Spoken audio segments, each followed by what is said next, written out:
se está apoyando y va a haber presupuesto suficiente. Pero lo que se requiera, lo que se necesite, para justicia, para medio ambiente, no hay límite. Tenemos presupuesto. No hay presupuesto para actos de corrupción. Eso no. Pero derechos humanos, justicia, obras en beneficio de la gente, no hay límite. Dicen, ayer hablaba yo de eso, ¿de dónde saca tanto dinero el gobierno? Creo que un exgobernador, un expresidente llegó a decir que era lo que nos daba el narco, porque teníamos muchísimo dinero. Están sorprendidos.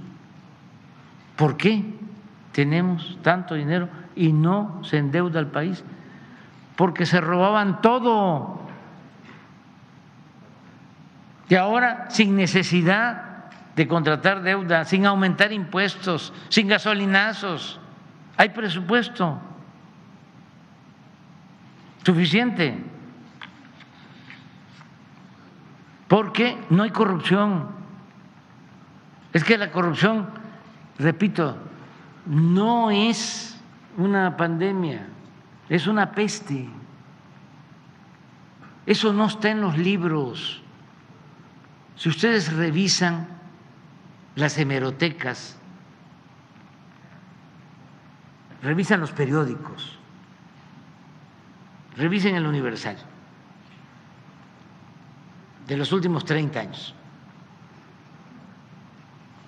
van a encontrar la palabra corrupción en 30 años, cuando mucho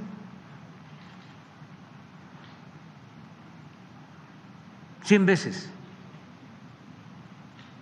Ni la palabra.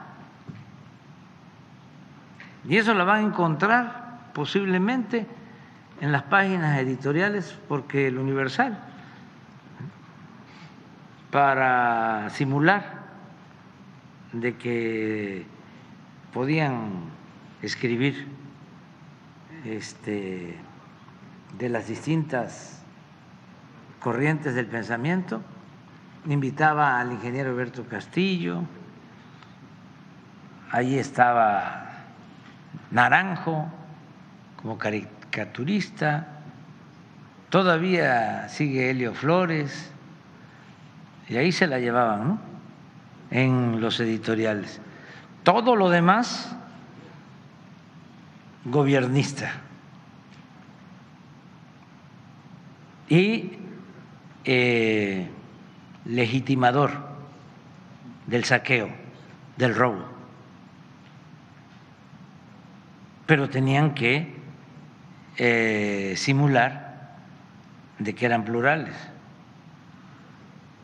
Pero no solo es en la prensa, que la prensa es escuela, la buena prensa. No, también en las universidades. ¿Ustedes creen que en las universidades públicas, ya no hablamos de las particulares, se trataba el tema de la corrupción? Busquen, indaguen cuántas tesis se hicieron sobre la corrupción en el periodo neoliberal, en 36 años. Muy poquitas. Si se le preguntaba a la gente cuál es el principal problema de México, los más despiertos podían decir la educación o la falta de educación,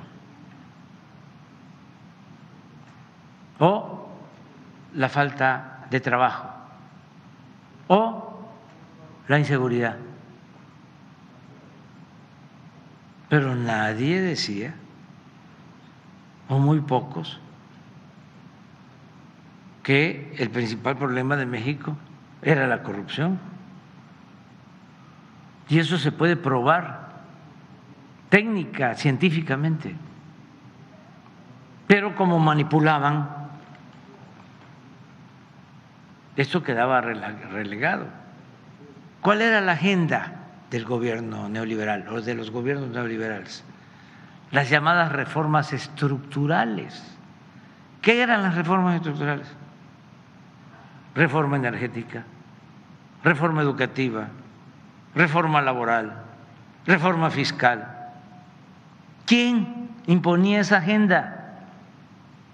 El Fondo Monetario Internacional, los gobiernos extranjeros. Bueno, ¿y por qué en la agenda de nuestro país no estaba el problema de la corrupción y la necesidad de justicia?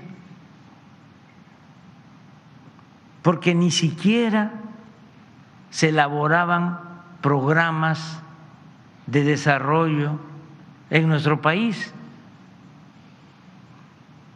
Los planes de desarrollo no se hacían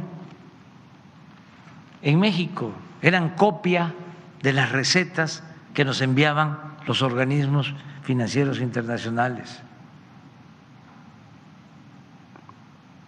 Entonces, todo esto está cambiando y no va a faltar presupuesto.